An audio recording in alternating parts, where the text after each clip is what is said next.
Hi, everyone. This is Brooke Rollins, President and CEO of the America First Policy Institute. I have two of America's greatest heroes with me today. On my right, I have General Keith Kellogg, and a little bit more about him in just a second.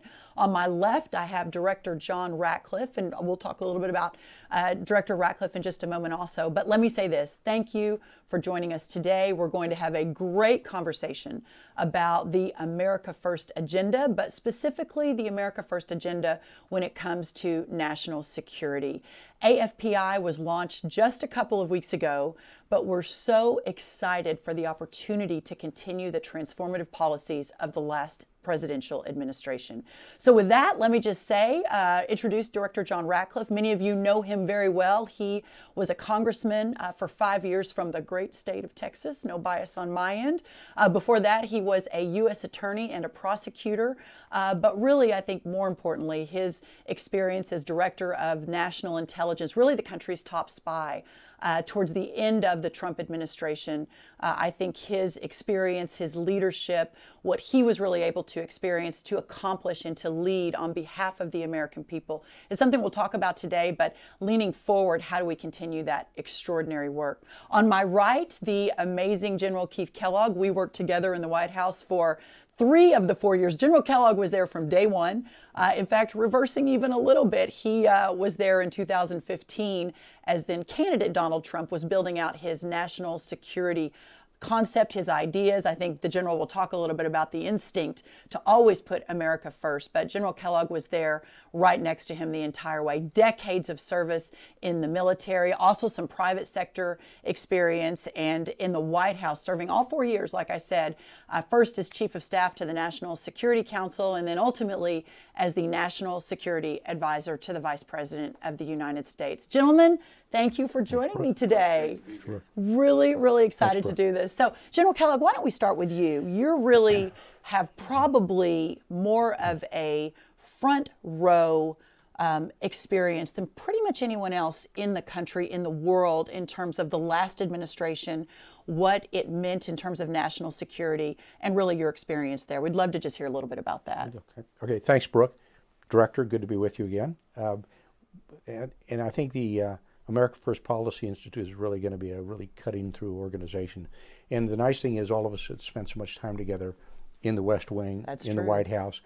It's a very good, familiar position to be with everybody again.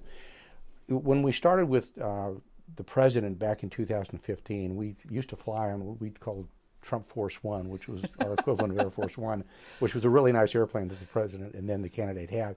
But we would sit on a bench seat there in the aircraft and actually talk about America and what he thought America should do into the future. And he actually wrote a book on that earlier called Crippled America. That was well after The Art of the Deal. And he started talking about America first and what he meant by America first. And he was talking about the American people. And he would go back to what the preamble of the Constitution would say. It's we the people, in big, broad words there. And he said, look, what I mean by this is that we need to look at first what our policies will be for the American people and to the American people. And as a stronger nation, once we build it, then we can look outward to other places going forward. But the first concern we have is the American people. And it was a very transactional approach going forward. And what I mean by a transactional approach is he said, look, we're going to have something that comes back and accrue to the American people. I don't care if it's economics or tariffs-based or it's military activities going forward, but it's always going to accrue back to the American people. And people don't really realize it, but I realized it after a while with the president, traveling with him on his aircraft during the campaign, is his strategy is an economics-based strategy. And by economics-based strategy, he basically said, if it's not good for Americans economically, it's not good for the world either, as leaders in the world. And where it came down, and I was talking with him, and I was kind of laughing about it. I said, do you know a guy named Paul Kennedy? And he said, no. And I said, well, he wrote a book, and he teaches at Yale University. And it's The Rise and Fall of the Great Powers. And he did it from 1500 on. And he basically said great powers fail because of economic overreach, strategic overreach. They basically cripple themselves internally by spending so much time and effort overseas. And he said, well, we're not going to do that. And we're going to make sure we're okay with the American people and make sure that what we're doing is right. So when we started writing the national security strategy early on, and by the way, we were the first administration to have a national security strategy published in the first year of administration. No other administration had done that. And when we published that, we realized it was not necessarily a new strategy. This had come out before. It had gone back to everybody from Woodrow Wilson to Teddy Roosevelt, onward, always forward, that there was always an America First policy, but it was never articulated. And he was the first president that basically spelled out, what does America First mean? So when you look at what we are doing and the value accrued to the American people, he said it counts more what happens in Washington, Kansas, than what happens in Washington, D.C. And that was kind of our guiding principle.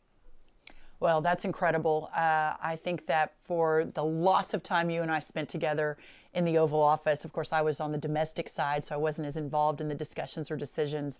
But every time you would walk in, the president would say, "Oh, it's my favorite general." It was very, very clear that his really belief in you and his respect for you was really remarkable. So again, your long service to the country, but especially in the last 4 years, has literally changed the world. So thank you, General. It's an honor to work together as we move forward.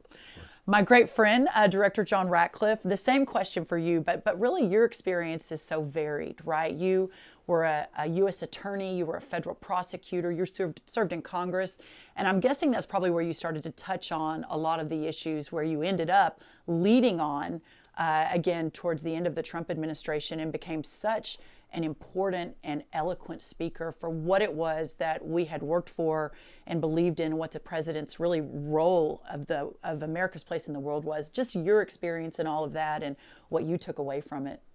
Well, first of all, Brooke, thank you for inviting me to be a part of America First Policy Institute and have the wisdom to bring General Kellogg on board. To listen to him talk brings back good memories of the discussions about putting the American people first that we had in the Oval Office together. And that's really why I wanted to be a part of this and why I'm excited about what this Institute's going to do. And as you talked about, Brooke, I have had a varied experience always on national security issues as a terrorism prosecutor, as a member of Congress dealing on national security and foreign policy issues, as a member of the Intelligence Committee first, and then as the head of the intelligence community.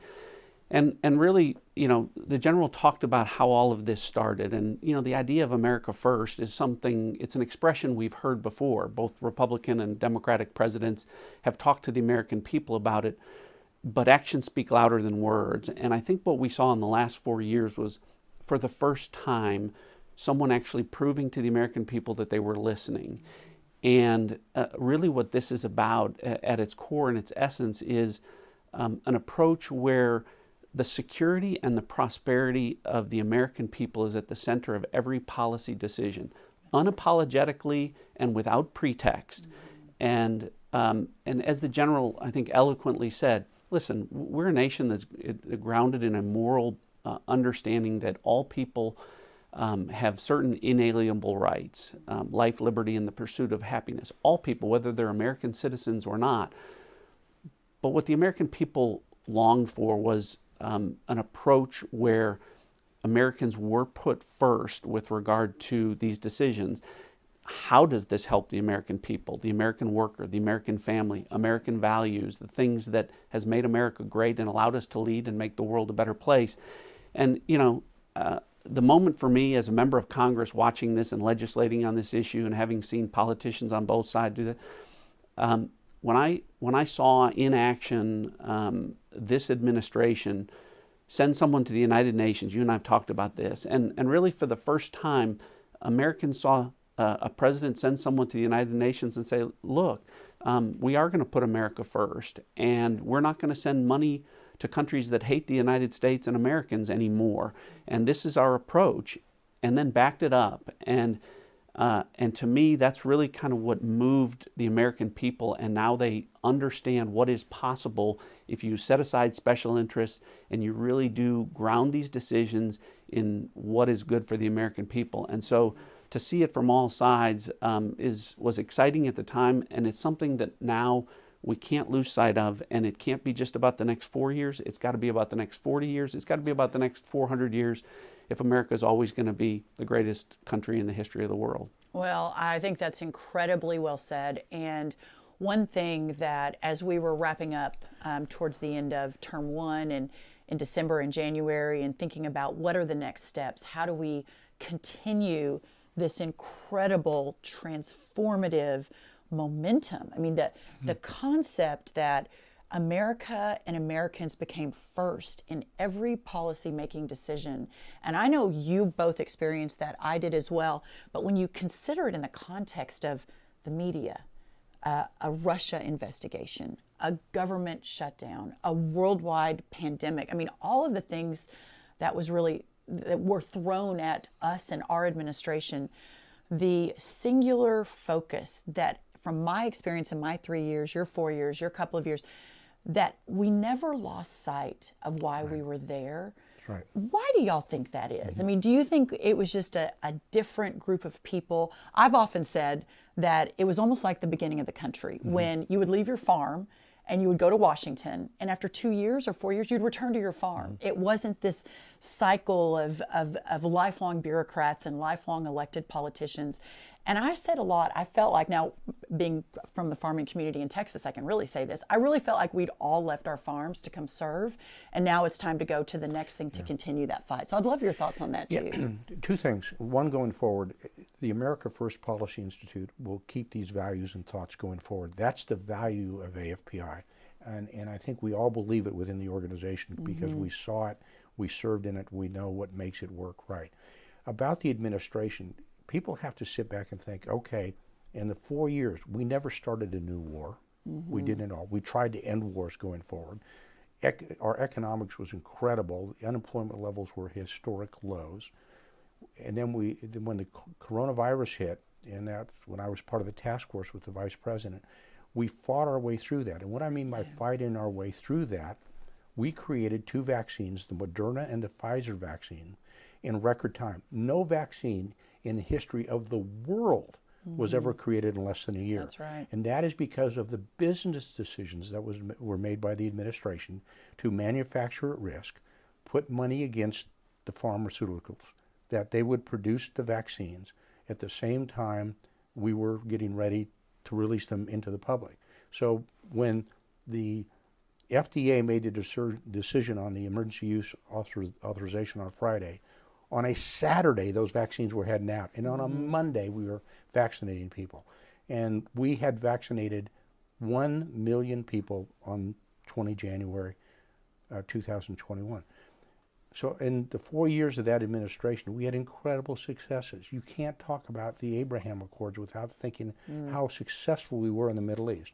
You can't talk about the Middle East where we took out the world's greatest terrorist, General Qasem Soleimani, who even recently the Iranians admit was a significant strike out there. We got NATO to contribute more money than they'd ever contributed before to the NATO alliance in the 2% of the GDP. When you keep looking at all the successes that we had out there, we didn't have a failure. We fought through everything. We're successful about it. Did we have setbacks? All administrations have setbacks. But we never let it slow us down. And that's where we talked about the America First, because we looked at the American people and said, we are going to deliver for you. And we did deliver for them.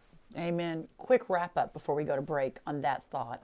Yeah, so Keith did a great job of really recapping some of the successes, and you ask about how do we keep this moving forward. That's it. There were results and results that people could look and see. Listen, as an elected official, I've heard it all and seen it all. As a member of Congress, people that would go to Washington saying they were going to change Washington, and then Washington would change them, the bureaucracy, the special interests. And this, for the past 4 years, was the first time where they saw an administration stand up to that and take on the media, take on the bureaucracy, take on the special interests, and deliver results. Look, we just went through the 2020 election. You know what was not an issue? Border security. Why? Because the border was secure for the first time. It wasn't just lip service. There had been progress made. The General talked about the Middle East. People have talked about peace in the Middle East. Relative peace and prosperity in the Middle East because of the courage to take on those issues and not give in to the special interests and the bureaucracies that really don't want the way business is done in Washington to change.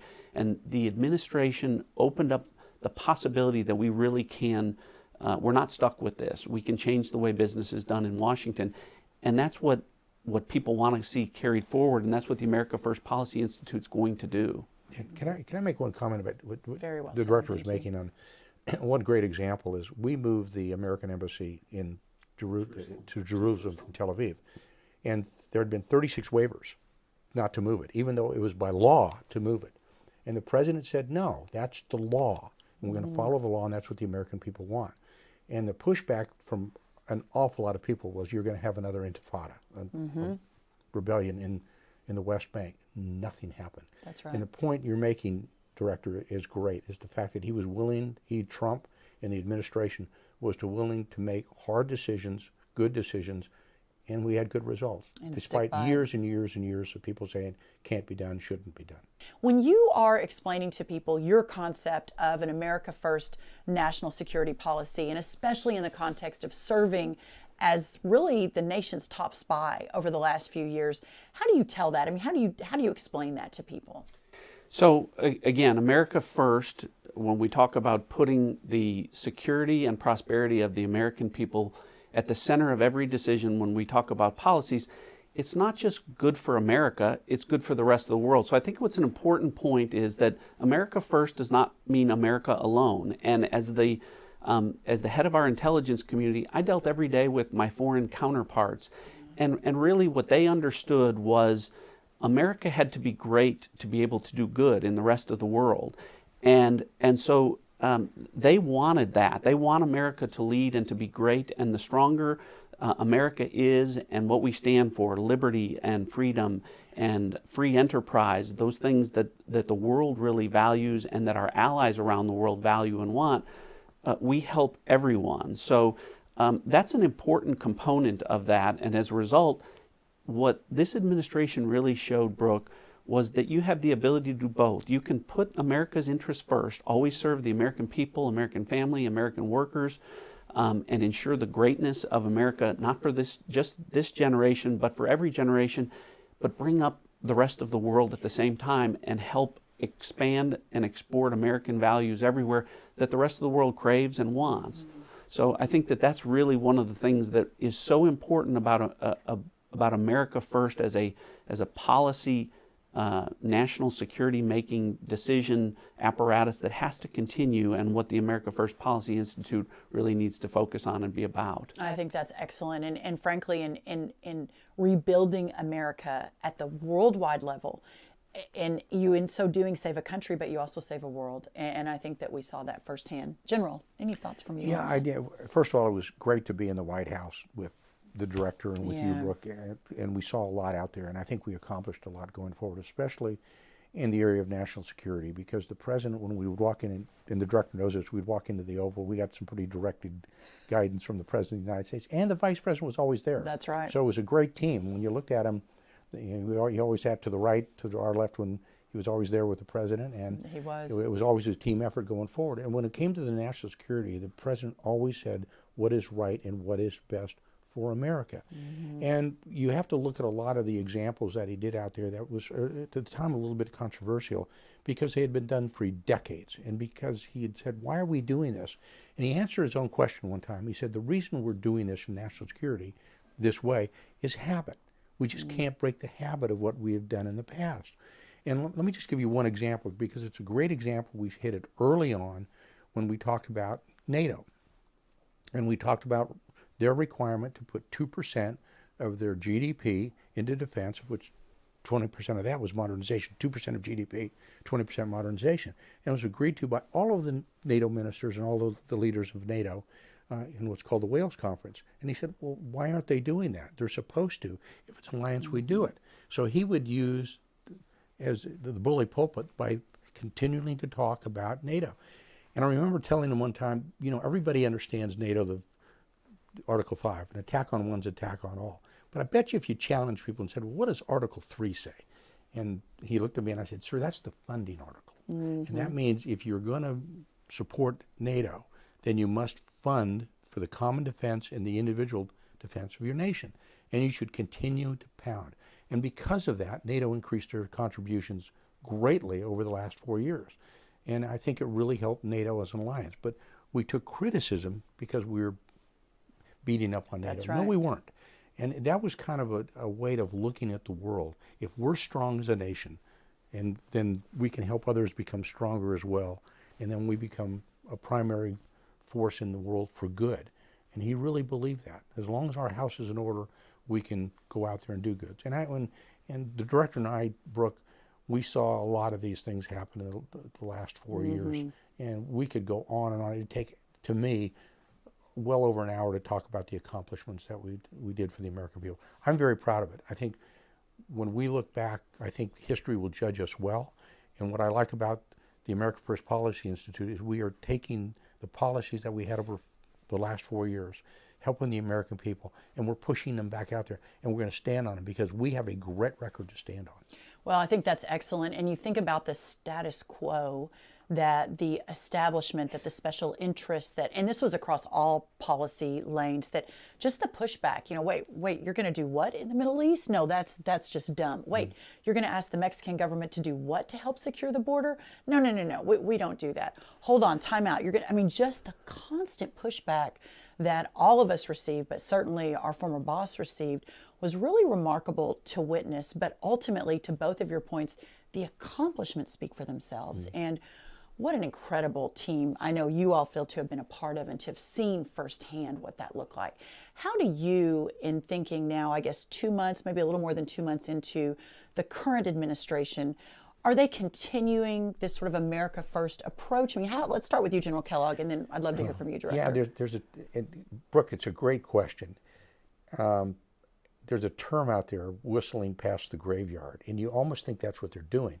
And I believe they're saying if we don't acknowledge the issues that are out there, then they really are not happening. And it's a false narrative because they're ignoring what's happening in the border. The director was right. We shut that down. We shut it down in cooperation with the triangle countries of El Salvador, of Nicaragua, and Honduras, and with Obrador, the president of Mexico. Everybody pulled together, and so immigration virtually ceased out there with the Remain in Mexico policy. In the Abraham Accords, we brought the Middle East together, and you've seen it exploding out there with Hamas. And currently, President Biden is not even addressing them. He's looking the other way. So he's not, to me, he's not following an America First policy. I don't think he's following any policy. I don't think they have a bedrock on which to rely on. I think we do. And that's the America First policy that was very good. It worked for 4 years. I think they're trying to find a policy. You can see it with what's happening in the Middle East, what's happening in the southern borders. You're seeing it with what's happening in the cyber world, what happened most recently with the attack on the Colonial Pipeline. They're silent. They don't know what to do. I am absolutely convinced, I believe the director will agree with me, we would have had something done immediately. And let me just give you one example. When things were happening on immigration, the president turned to the Vice President Pence, and said, you need to get a hold of this and figure out what's going on. I know because I was on the airplane. 24 hours later, we were on Air Force 2, and we went to El Salvador. And we had collected all the 3 leaders of those nations down there. And we said, okay, here's what it needs to be done. Right now, nothing. You see some videos, but no concrete policies.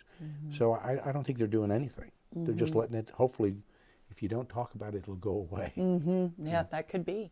Director Ratcliffe, your thoughts on that? Yeah, I think it's important to say, first of all, we want the current administration to succeed for America. And so what I'm about to say, there's nothing partisan about this. And I think what people need to understand about the America First Policy Institute is it is not partisan. It's about promoting. When we talk about promoting Americans, it's all Americans. It's without regard to race, religion, creed, color, political persuasion, or anything. It's about all Americans and not putting any special interests or particular groups of Americans above others. That was the success. That is America First, and that's what that was really about. The problem that I see in the current administration is they're actually moving away from that, and they want to get back to what they see as business as usual in Washington, which is the special interest, which is the bureaucracy, which are the lobbyists who have the most money and get you into endless wars without a strategy, or create crises at the border by unwinding policies that were very clearly were working. And so I think that the problem is that this administration is moving away from policies that very clearly work. We've talked about, the General has done a great job of outlining, these were successes. In some cases, these were victories. Literally, we obliterated ISIS. It's no longer a concern as a terrorist threat, because there was an approach that said, we're going to deal with this in a way that makes sense for Americans, and we're not just going to throw money at a problem or say, gosh, this is the right thing to do, so let's go do it and figure it out when we get there. The General talked about the President and the Vice President always wanting to make sound investments and decisions on behalf of the American people, and we're getting away from that. And so now what you see, for instance, in the Middle East is an Iran that is now poorer, weaker, and less influential than they've ever been. It's certainly in the last 20 or 30 years. And yet this administration wants to go back to revisiting an agreement that will strengthen them, embolden them, give them money to pay for terrorist activities that are no longer taking place right now. These aren't good, sound decisions because they're not putting America first. Right. No, that's excellent. So as we're wrapping up, I would love to hear from both of you on what is the vision? How do we continue this putting Americans first in all things, but especially from both of your perspectives, foreign policy, from the threats of Iran, obviously a rising China, understanding what you all have been through and the incredible depth of experience you have.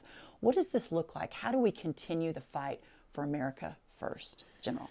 I think being part of this organization, we are an educational organization. We're, as the director so well said, we're not partisan. But we need to keep people informed, tell them what is really happening out there, and with very firm educational background, say this is what we did, this is what the policies mean, and this is how we continue the march going forward. And more importantly, this is why it's so good for the American people. Yeah. And we, not only economically, but internationally going there. And I think we just have to keep pounding on that. And we do that through AFBI, which is a 501c3, with a research bent and educational bent. And I think that should be our job, to go out there and go anywhere, anytime, talk to people, and pass the message. Well said. Director. Yeah, I think the General did a really wonderful job of saying what we need to focus on. President Reagan, I think, said, we're always just one generation away from extinction, the American democracy, if we don't protect it. And I think that's really what this is about. Is we've seen things up close, again, as the Director of National Intelligence, I've seen how American greatness and American democracy can work, and I've seen how the rest of the world that doesn't have it and the threats that come from a rising China and Iran, and we can't take that for granted. So advancing America First policies is really how we ensure that the next generation has the same opportunities that we've had, and we can't take that for granted. And so that's what I think, we need to be the good foundation so that the next generation of Americans can live the same American dream that we've had. And the America First Policy Institute is the way to ensure that we can do that. Well said. Very well said. Thank you for joining us again. We're so grateful for your time. It's often been said that the price of liberty is eternal vigilance, and I think there's no two people who have been more eternally vigilant than General Keith Kellogg on my right and Director John Ratcliffe on my left. We will continue this righteous fight for freedom and for liberty and ensuring that America continues to put America first. God bless. Thank you.